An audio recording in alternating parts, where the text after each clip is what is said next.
Bonsoir les amis, ravi de vous retrouver. Ce soir nous accueillons Monsieur Michel Kouami. Bonsoir. Bonsoir Monsieur Farouk Amri. Vous êtes l'ex-maire de Regina. Alors, on ne comprend plus rien. Vous avez démissionné ou est-ce qu'il y a eu une dissolution? Expliquez-nous ce qui s'est passé à Regina. Alors, il y a eu une dissolution prononcée par le gouvernement. Chose assez exceptionnelle. C'est assez exceptionnel. Il n'y a jamais eu de précédent, à ce niveau-là en Guyane. Je partage tout à fait ce point de vue. À ma connaissance, il n'y a pas de vue.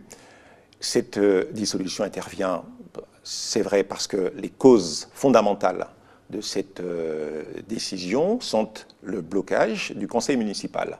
Lorsque l'on considère qu'il y a eu, par exemple, 2 situations où le budget n'a pas été voté, on considère qu'il y a dissension et qu'il faille retourner devant les électeurs. Mais nous avions demandé cela depuis déjà 1 an et demi, considérant que les malversations, pour ce qui me concerne en tout cas, les malversations que j'observais, les choses que j'avais dénoncées étaient d'une gravité telle qu'elles étaient nécessairement à l'origine des blocages que nous connaissions. Alors, on y va tranquillement. Le budget n'a pas été voté. Pourquoi? Faute de majorité avec vous? Les conseils municipaux n'ont pas joué le jeu? Alors, on ne vote pas un budget lorsqu'il y a des difficultés budgétaires.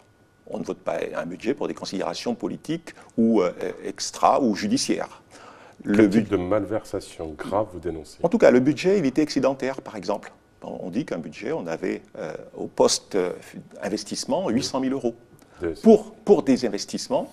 Donc, nous étions loin de connaître des difficultés budgétaires. Et lorsque la Chambre régionale des comptes a établi le budget à la suite des blocages, il n'a pu que constater qu'il n'y avait pas de difficulté.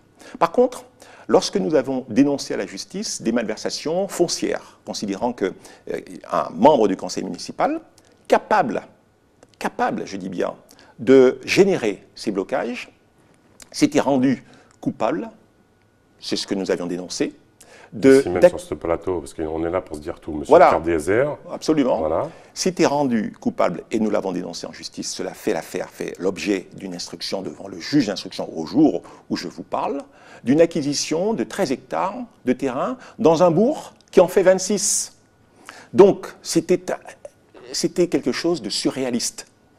Nous l'avons dénoncé, et bien évidemment, pour que les faits puissent être je dirais, masqué, ou qu'il puisse y avoir finalement une espèce d'entrave à l'exercice de cette action judiciaire, il fallait que le conseil municipal soit neutralisé.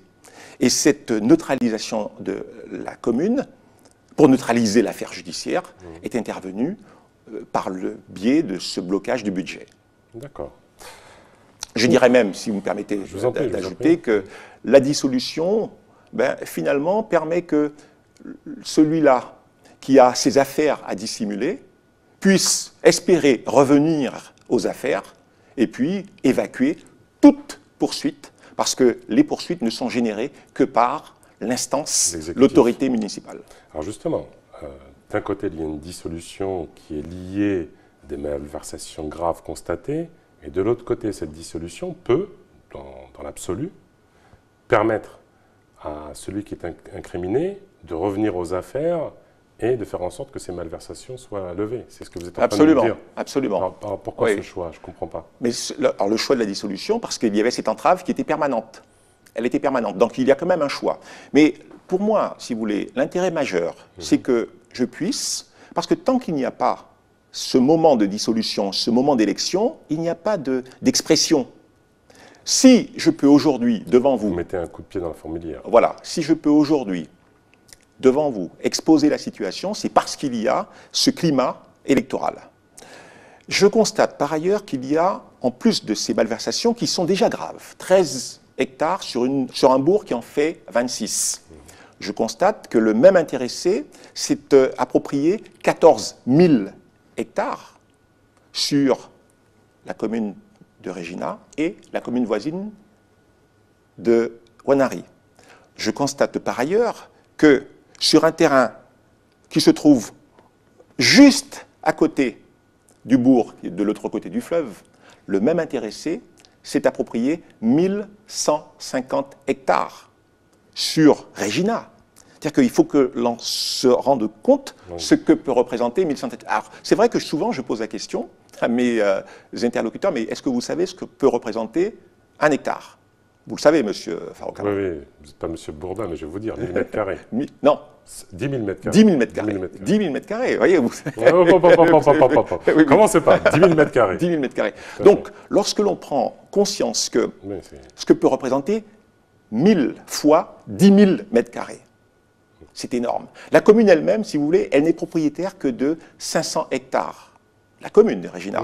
Sur les 12 000 kilomètres carrés dont nous sommes propriétaires, la commune n'est propriétaire que de 500 hectares. Et la personne dont je vous parle, elle est détentrice de ces 1150 hectares et dont elle a fait l'acquisition du temps où elle était maire de la commune. Bien.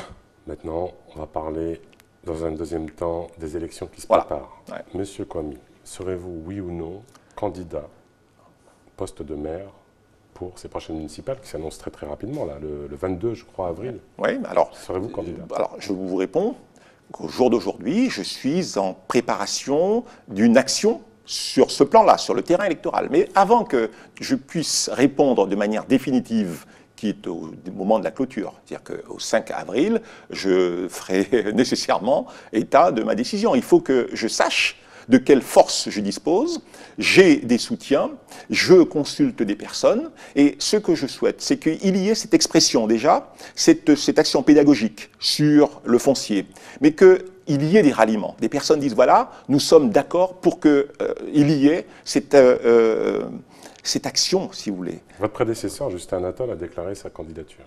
Dit, j'y retourne. Lui avait entériné ces malversations qu'aujourd'hui vous dénoncez?